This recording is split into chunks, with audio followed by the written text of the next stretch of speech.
Hey, it's JP with Central Idaho Mountain Weather. It's May 31st, 2024. Saw some light fire smoke down towards Boise yesterday. Never really filtered its way up north today. And it looks like it's going to be about the same for the next couple of days, but starting to keep our eyes out on fire weather. Today's looking dry and mostly sunny. We have a nice shortwave ridge overhead that's bringing us some fair weather. Highs are going to be warmer than yesterday in the lower 70s with westerly winds. Not really looking too high with the winds. Tomorrow it's going to be increasing clouds with isolated rain showers in the late afternoon. Highs in the mid 70s, so bumping up a little bit more. And then weak shortwave trough is going to come through with southwest winds. It's really not going to amount to much. Sunday is going to kind of start out with partly sunny skies with increasing clouds as a more moist system enters from the Pacific, and that's going to give us a better chance of rain Sunday night into throughout Monday. Looking like we can pick up maybe a half-inch of rain in Stanley and 3/4 of an inch in the Sawtooth, but not looking like the snow line's going to be high or low enough for snow. All right, looking around morning temperatures, we're in the mid to upper 30s in the Wood River Valley and the mid 20s in Stanley, and about a little high, about in between for Titus Peak, the upper elevations. Bigwood's really not rising too much with these cooler temps. It does look like it's going to be on a steady climb to 4 feet by the end of the week. We are looking at next week getting into more summer like conditions, weather patterns. So there is going to be a geomagnetic storm watch for today through the 1st, and they're just forecasting this to be G2, so that's out of 5. The last time we saw the northern lights a couple of weeks ago, a bunch of people saw that here. It was a G4 that made its way up to 5, so not as much magnitude as last time, but still might be able to catch that in areas around here. All right, looking at the forecast for I'm starting on Saturday with this. Start giving more, once summer comes, I'll give more of a lake update, but looking at the winds and weather for the Sawtooth lakes. So Saturday morning, it's going to start out pretty calm. Winds are going to be out of the southeast, eventually moving towards the west midday and kind of shifting back to the southwest, where winds pick up 10 to 20 miles per hour with probably a little bit more gusts after that, and then they calm down towards the evening. Let's fast forward to Sunday morning. They'll start out of the southwest, and then this model, the NAM model, is going to die out because we're not too far out. But the weather pattern looks pretty much the same.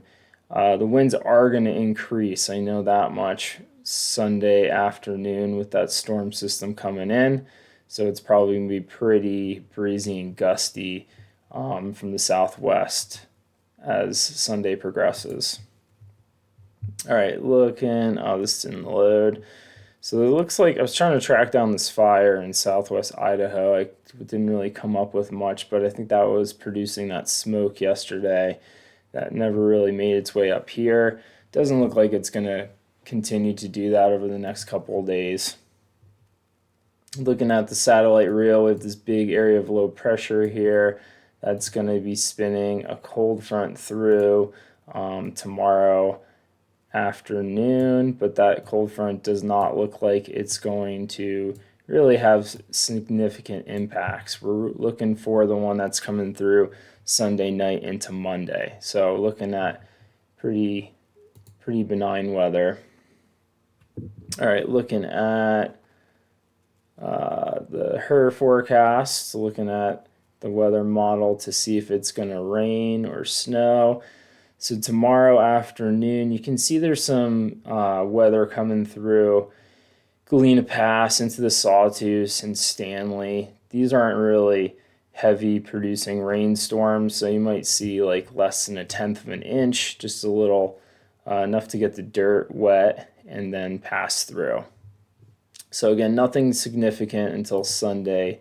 There is a 10 to 20% chance of some thunder showers tomorrow afternoon, so keep that in mind if you're going to be heading up into the high mountains.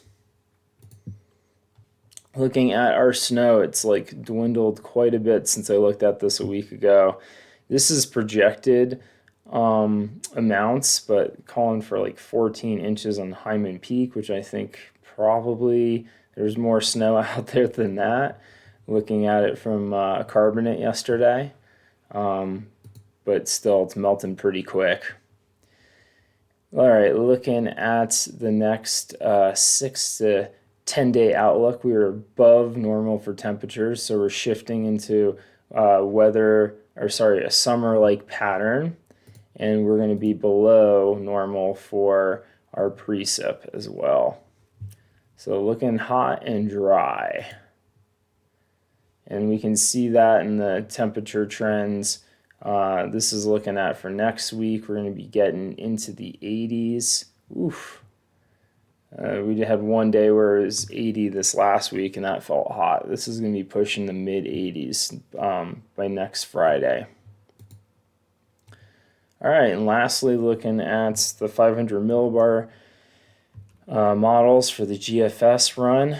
See, we have a shortwave ridge overhead today and breaking down into Saturday with our shortwave trough here. That's not going to really just bring us a couple sparse showers to the Sawtooth, but we're kind of keeping our eye on this energy behind it for Sunday. That's going to be coming through in this zonal flow like pattern, and that's going to stick around for next week, but really Monday's when it's going to be bringing us all the weather. But it looks like we're going to see it's going to be a pretty breezy week next week with this layout. And then as the shift, you see this huge omega pattern that forms this huge area of high pressure next week. So this is going to just keep our weather really consistent with not too many clouds, mostly sunny and hot days. And that thing looks like it extends through the weekend. There's a little bit of discrepancy with maybe a trough building in place, but that's pretty far out. All right, lastly, looking at rain for Monday.